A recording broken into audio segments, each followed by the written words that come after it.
पैदल अंधेरे में। शहर की सरहद कहाँ होती है? चलते जाइए और आप पाएंगे कि या तो आप शहर में ही हैं या शहर से एकदम बाहर आ गए हैं। संध्या ने इस जगह को ऐसे धुंधलके में रंग दिया है कि कोई सो कर उठे और अचानक यहाँ पहुँच जाए तो शायद समझ न पाए कि यह सुबह है या शाम। शहर में फर्क ज़रा साफ होता है। सड़क, बत्तियों और थके हुए उदास चेहरों को देखकर आप समझ जाते हैं कि सुबह होने में रात के अभी सब घंटे बाकी हैं और बीच के सब घंटे। यह जगह न शहर है न गांव। यहाँ दोनों को जोड़ती एक सड़क है और सड़क के किनारे पुलिया की मुंडेर, जिस पर काले कपड़े की एक पोटली बीच में रखे दो व्यक्ति बैठे हैं, एक मर्द एक औरत। सड़क सूनी है और पुलिया के नीचे नाला सूखा, लेकिन सड़क अंधेरे में खुली हुई लगती है और नाले में अंधेरा बहकर आता हुआ। आदमी 30 और 40 के बीच का कोई किसान है। सदियों से भारत के खेतों में चल रहे पुराने हल से निकाली हुई लोहे की फाल उसके बाएं हाथ में है और किसी परदादा से मिली लाठी दाएं में। वह बैठा है मगर लाठी को ध्वज दंड की तरह सीधी खड़ी करके ऐसे पकड़े हुए है जैसे अभी उठकर चल देगा। औरत के हाथ खाली है, बायां हाथ पोटली की गांठ पकड़े हुए है और दायां पुलिया की मुंडेर पर पड़ा उसकी उत्तरोत्तर ठंडी होती सतह के अनुभव में सुन्न सा। 20 और 30 के बीच की इस औरत का दिल उतरती हुई ठंडी अंधेरी रात के खौफ से धड़क रहा है। वह गांव में बाट जोतते अपने बच्चों के बारे में सोच रही है, जिन्हें खुश करने के लिए उसके पास पोटली में कुछ चीज़ें हैं। शहर में हाट बाजार करके वे पैदल ही चल पड़े थे। विचार था कि यहाँ से नीचे उतर पड़ेंगे और नाले की पार पार चलते हुए गांव पहुंच जाएंगे। उन्हें विश्वास था वे मंजिल मार लेंगे, लेकिन यह नहीं पता था कि रात इतनी जल्दी उतर आएगी और नाले का रास्ता खतरनाक हो जाएगा। तब उन्होंने सोचा किसी सवारी का इंतज़ार कर लेना बेहतर होगा। अब वे सवारी इंतज़ार में बैठे हैं, दोनों चुप हैं। बेमतलब बात करने का शहराती चोंचला उन्हें नहीं आता, इसलिए सड़क के दोनों ओर खड़े अंधेरे के पेड़ पौधों से आती कीट पतंगों की झनकार के अलावा यहाँ पूरी खामोशी है। बीच बीच में कोई तेज रफ्तार कार इस खामोशी को चीरती हुई सर्र से निकल जाती है।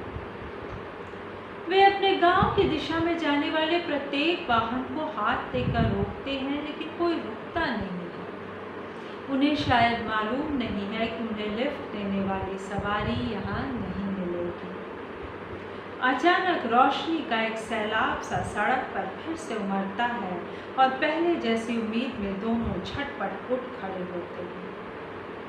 औरत अपनी पोटली सर पर रख लेती है, जिसका रंग वास्तव में लाल है और रोशनी में जरा चमक उठा है।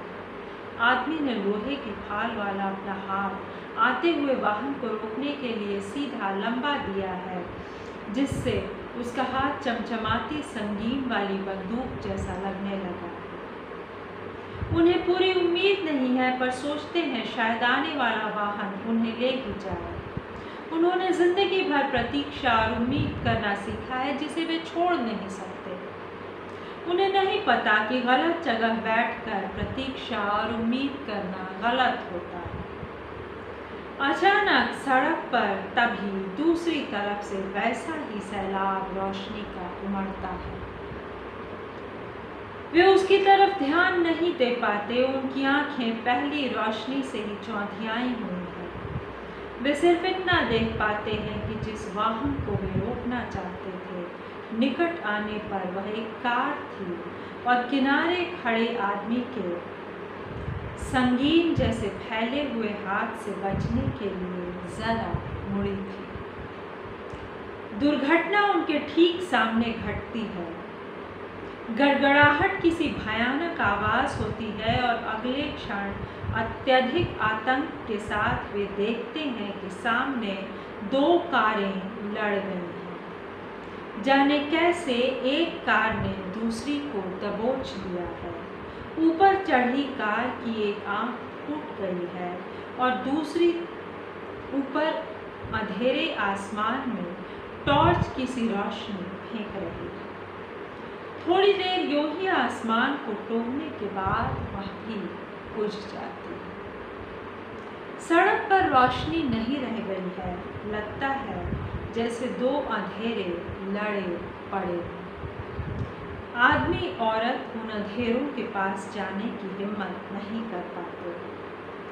औरत कहती है चल के देखें, लेकिन आदमी झड़क देता है, पुलिस कचहरी में खींचते फिरेंगे बेकार में, चल नीचे उतर चल झटपट। औरत कच्चे और अंधेरे रास्ते पर उतरने से डरती है। आदमी कहता है शायद इस सड़क पर कारें ही कारें चलती हैं, ये हमें नहीं ले जाएंगी और अब तो रास्ता भी बंद हो गया, पैदल ही चलना पड़ेगा। दोनों सड़क से उतरकर अंधेरे के पेड़ पौधों में गुम हो जाते हैं। औरत अंधेरे नाले के किनारे उगे झाड़ झंखाड़ों में उलझती हुई भी तेजी से चल रही है। उसे एक ही ख्याल है कि इधर से ही जाना था तो पुलिया पर बैठकर इतनी देर इंतज़ार क्यों किया। लेकिन आदमी अंधेरे में किसी से भी मुठभेड़ हो जाने के वक्त की अपनी ताकत कूद रहा है।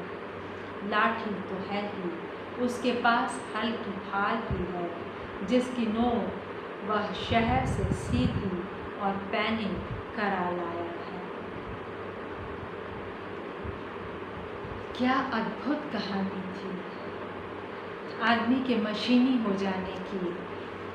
हमारे देश में एक्सीडेंट के दर किस तरह से बढ़े हैं और उनके क्या कारण हैं। ये केवल हल्की फाल को सामने कर देने की कथा नहीं है, ये शायद एक विचित्र बात है कि जहाँ एक गाड़ी जो उसके लिए ज़रा सी मुड़ती है और दूसरी गाड़ी जो विपरीत दिशा से आती है वो कैसे टकरा जाती है। लेकिन वर्णन कितना सुंदर है, शहर और गांव दोनों को मापता और जोड़ता। महान कहानी छोटी सी पैदल अंधेरे में राजेंद्र उपाध्याय जी की, जिन्हें कोरोना ने हमसे छीन लिया। आशा है कि आपको मेरा ये पाठ, उनकी छोटी सी इस कहानी का पसंद आया। आभार। सुन